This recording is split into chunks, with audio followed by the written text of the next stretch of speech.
Hello inspiring artist. तो इस video के अंदर हम कुछ 3-4 गलतियाँ हैं जो कि आप लोग कर रहे हो और उन गलतियों के ऊपर हम बात करने वाले हैं, ठीक है?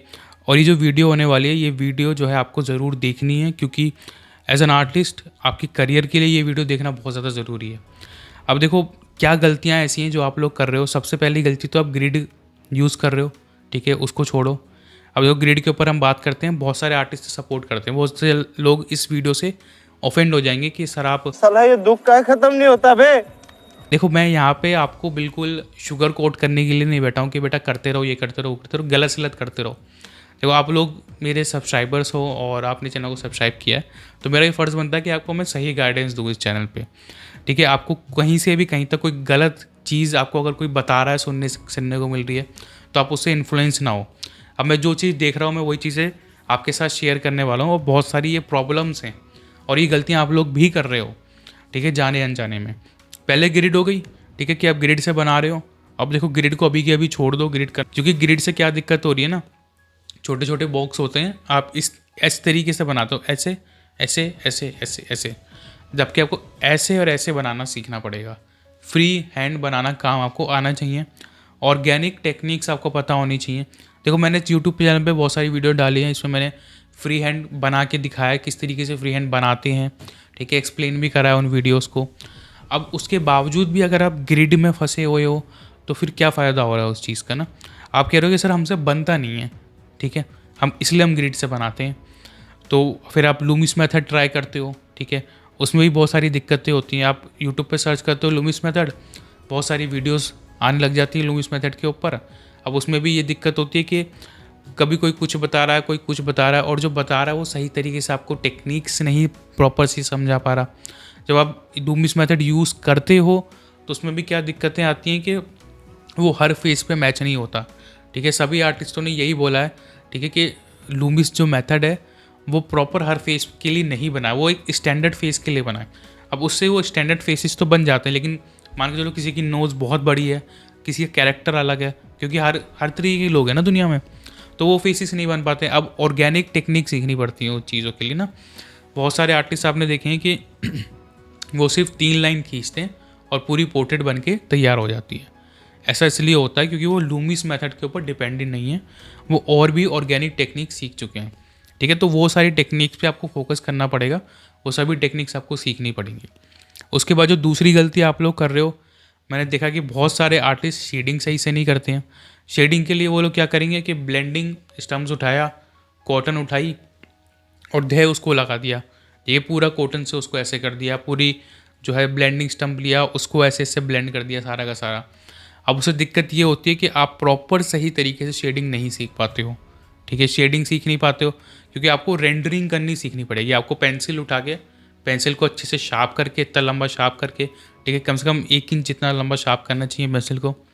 वो शार्प करके आपने इस तरीके से शेडिंग करना चालू कर दिया पेंसिल से, ठीक है? अभी मेरे हाथ में पेन है, पर इमेजिन कर लो पेंसिल है। तो इस तरीके से आपको ऐसे ऐसे करके शेडिंग करनी है, इस तरीके से रेंडरिंग करनी है। इसको कैंडल ग्रिप बोलते हैं। जैसे मैंने पेंसिल को पकड़ा, इसको बोलते हैं कैंडल ग्रिप। अब ऐसे ऐसे करके मैं शेड कर रहा हूँ अलग अलग डायरेक्शंस में। तो ये चीज़ें आपको सीखनी पड़ेगी और ऐसे ही आपको ब्लेंड करना है पेंसिल से ही। कोई ब्लेंडिंग स्टम्प नहीं, कोई रुई नहीं, कोई कॉटन नहीं, कोई कुछ नहीं, कोई टिश्यू पेपर नहीं। ये सब चीज़ें हम यूज़ करते हैं चारकोल के अंदर, क्योंकि चारकोल में वैल्यूज़ हम ऐसे रेंडरिंग करके प्रॉपर सही से नहीं निकाल सकते।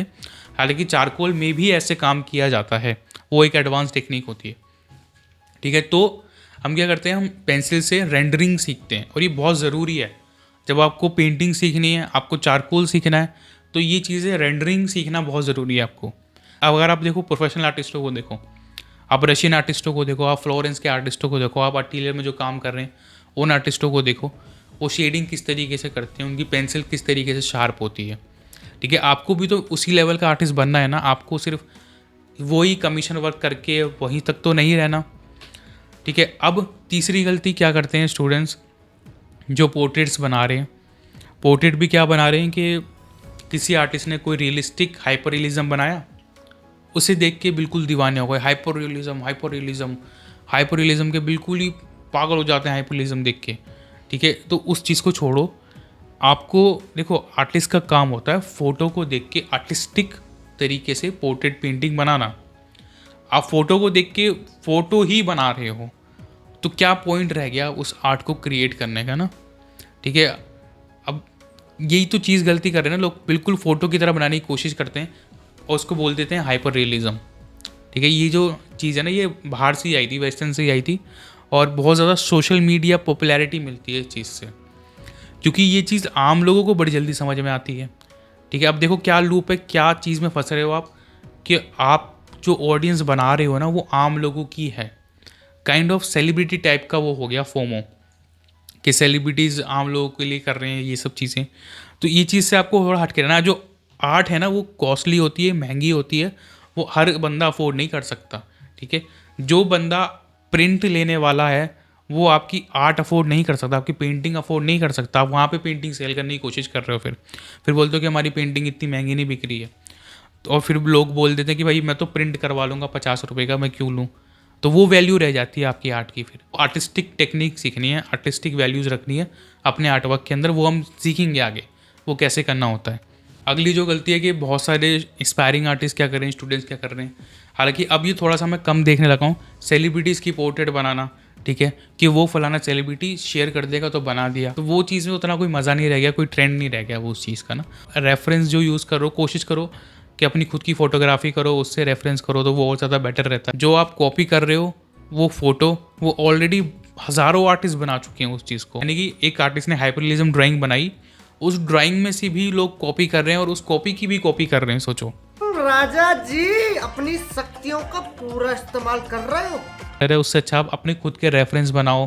ठीक है, बाहर जो आपके दोस्त हैं उनकी फ़ोटो खींच लो, या आपको कोई ऐसा बंदा दिख रहा है बाहर जो कुछ का कैरेक्टर कुछ अलग सा है, उसकी फ़ोटो खींच के रख लो, एक कलेक्शन रखो अपने पास। ठीक है, या अपने घर वालों की फ़ोटो खींच के रख लो, तो उनकी पोर्ट्रेट्स बनाओ आप। ठीक है, या फिर आप रेफरेंस जो फ़ोटोज़ ले रहे हो वो अच्छे अच्छे रेफरेंस यूज़ करो, उसमें लाइटनिंग देखो, लाइटनिंग अच्छी हो।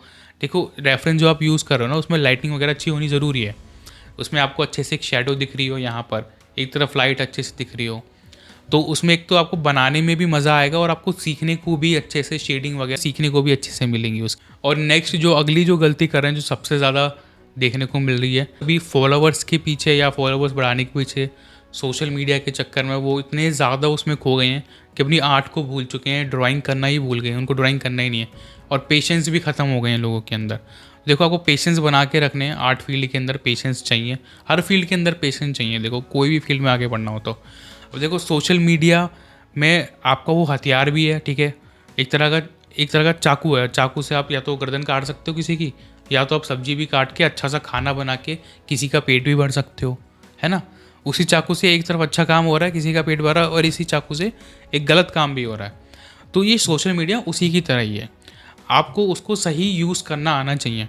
आपको ये नहीं करना कि आप आर्ट वर्क सोशल मीडिया के लिए बना रहे हो, अपने लिए छोड़ के, अपने सीखने के लिए छोड़ के आप सोशल मीडिया के लिए बनाने लग रहे हो कि भाई मुझे फटाफट फटाफट आर्ट वर्क बनाना है, हाइपर रियलिज्म बनाना है, ताकि मैं फटाफट सोशल मीडिया पर डालूँ, लाइक मिले, सब्सक्राइबर मिले, ये मिले वो मिले।